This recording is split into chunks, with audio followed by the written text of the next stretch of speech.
एक singer, song writer और Nobel prize winner Bob Dylan ने अपने 1 घंटे के इंटरव्यू में एक परेशान करने वाली बात कही। जब उनसे पूछा गया कि वह 50 साल के लंबे करियर के बाद भी परफॉर्म क्यों करते हैं, वे संन्यास क्यों नहीं ले लेते, तब डायलन ने कहा कि उन्होंने बहुत समय पहले किसी चीज के साथ एक डील की थी और वो बस अपनी तरफ से उस डील को निभाने की कोशिश कर रहे हैं। जब इंटरव्यूअर ने पूछा कि उन्होंने किस चीज के लिए डील किया था, तब डायलन ने एक चौंकाने वाला जवाब दिया कि ये डील उनकी नेम, फेम, सक्सेस और उनकी जबरदस्त म्यूजिकल टैलेंट जैसी चीजों को पाने के लिए की थी। नेचुरली इंटरव्यूअर ये जानना चाहता था कि डायलन ने ये सौदा किसके साथ की थी, लेकिन जवाब वैसा नहीं था जैसा उसने एक्सपेक्ट किया था। डायलन ने कहा कि उन्होंने ये सौदा इस दुनिया के चीफ के साथ किया था, इस धरती और उस दुनिया के साथ जो हम देख नहीं सकते। ये पहली बार नहीं था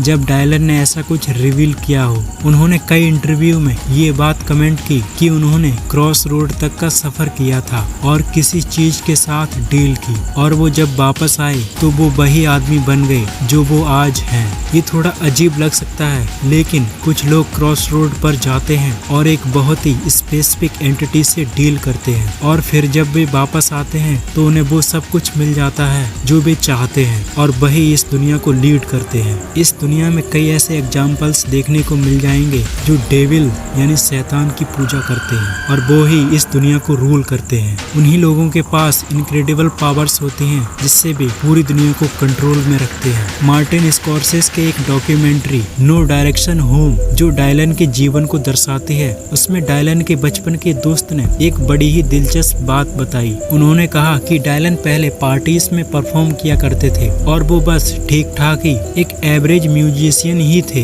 लेकिन न्यूयॉर्क में कुछ महीने गुजार के वापस आने के बाद डायलन ऐसे म्यूजिकल स्किल्स परफॉर्म कर रहे थे जो उनके दोस्तों के लिए विश्वास करना मुश्किल था। उनके एक और दोस्त ने उन्हें शेप चेंजर या पजेस्ट मैन तक कह दिया था। लेकिन ये चीफ ऑफ द अर्थ कौन है जिसके साथ डायलन ने डील की थी? आपको लग सकता है कि ये सब डायलन गॉड के लिए कर रहे थे, राइट? पर नहीं, यहाँ डायलन डेविल के बारे में बात कर रहे थे। उनके अनुसार डेविल्स इस दुनिया के प्रिंसेस हैं। डेविल्स जैसे कि लूसीफर, बेएल्ज़ेबब, मेफिस्टोफेल्स, इन्हें अलग अलग धर्मों और संस्कृतियों में देखा जा सकता है। असल में ये इतनी कॉमन है कि कुछ लोग इन्हें अपने जन्म से ही मानते आ रहे हैं, इनके अस्तित्व को सच मानते आ रहे हैं, और उनमें एक चीज हमेशा कॉमन होती है, वो बुराई का अवतार होते हैं। उनके पास एक्सट्रीमली हॉस्टिल और डिस्ट्रक्टिव पावर्स होती हैं, और उनके चीफ वेपन्स धोखा देना और प्रलोभन देना यानी लालच देना ही होता है। कुछ ऐसी ही दंत कथाएं यानी लेजेंड्स और मिथ्स हैं जहां लोगों ने डेविल के साथ डील किया था।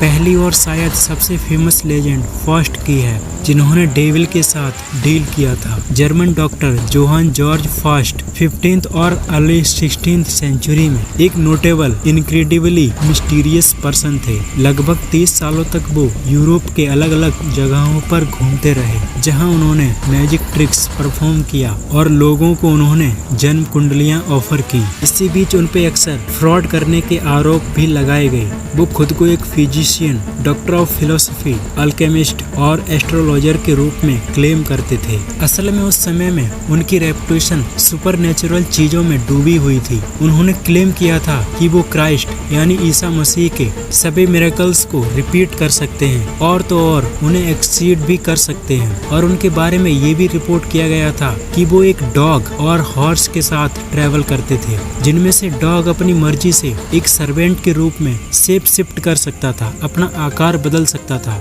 उनके पास कई ग्रीमोरेस यानी मैजिकल टेक्स्ट भी थी जो उनके लिए काफी महत्वपूर्ण थी। ये माना जाता था कि वो डेविल के साथ जुड़े हुए थे और उन पर ऑफिशियली चर्च द्वारा कई आरोप भी लगाए गए थे। उन पे फ्रॉड और सैडोमी जैसे कई गंभीर आरोप होने के कारण फर्स्ट को इवेंचुअली कई शहरों से बैन तक कर दिया गया था। उनकी उन शहरों में एंट्री निषेध थी, लेकिन उनकी डेथ के बाद चीजें और भी अजीब हो गईं। एक केमिकल एक्सप्लोजन में मारे गए फर्स्ट का शरीर हेविली म्यूटेट पाया गया, इतना ज्यादा कि शायद वो एक्सप्लोजन से पहले ही म्यूटेट हो गया था। बहुत से लोग ये मानने लगे थे कि ये सब लूसीफर की इविलनेस का असर है। उसने फर्स्ट की बॉडी को मैलिग्नेंट मैस में कन्वर्ट कर दिया था। और ये और भी अजीब था कि जब फर्स्ट का बॉडी जमीन पर पीठ के बल रखा गया था तो वो बार बार पलट के धरती के अंदर की तरफ मुड़ जाता था। चाहे उसे कितनी भी बार सही पोजीशन में रखा गया हो, वो बार बार पलट जाता था।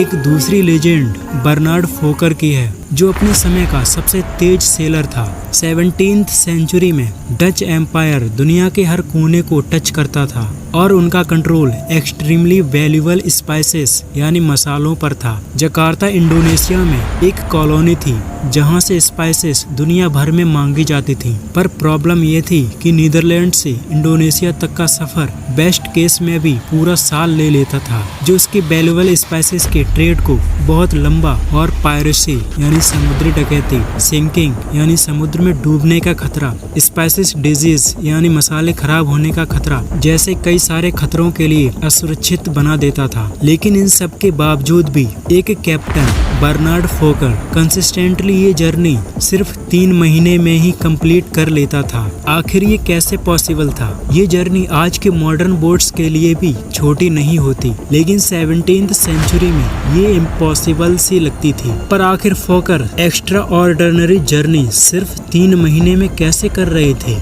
माना जाता है कि उन्होंने अपनी सोल को डेविल को बेच दिया था ताकि वो दुनिया के सबसे तेज सेलर बन सके। डेविल ने ये डील एक्सेप्ट की और उसके शिप को सुपरनेचुरली मॉडिफाई कर दिया, जो उसे ऐसी स्पीड तक पहुंचने में मदद करती थी जो उनके समय के किसी और सेलर के लिए इम्पॉसिबल थी। और इस तरफ होकर वही बन गए जो उन्होंने बार्गन यानी सौदा किया था, अपने समय के सबसे तेज और सबसे फेमस सेलर। ये 2 लेजेंड स्टोरीज दुनिया की उन कहानियों में